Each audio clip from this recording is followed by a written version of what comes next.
Prisrčno pozdravljeni v Mariboru na Zlati lisici, v Mariboru, v mesto športa, v mesto kulture, v mesto turizma.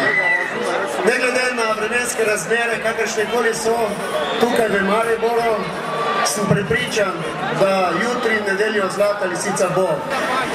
Vi prosim, ker boste še tukaj nekaj časa, prosim, da fejst pihate v zrak, da bo malo bolj hladno na Pohorju.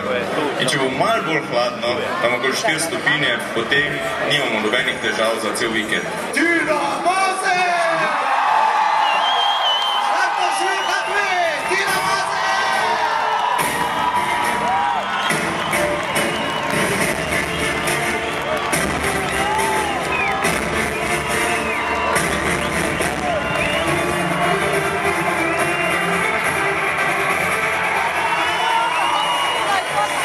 Kaj bo jutri? Lani je bilo uspešne v slalomu, kaj bo letos?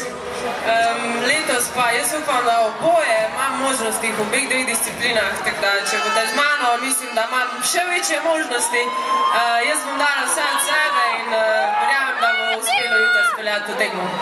Po zaključenem žrebu štartnih številk za jutrišnji veleslalom se je na oder vrnila Siddharta, ki je s svojimi hiti poskrbela za dobro počutje zbrane več tisoč glave množice na Trgu svobode v Mariboru.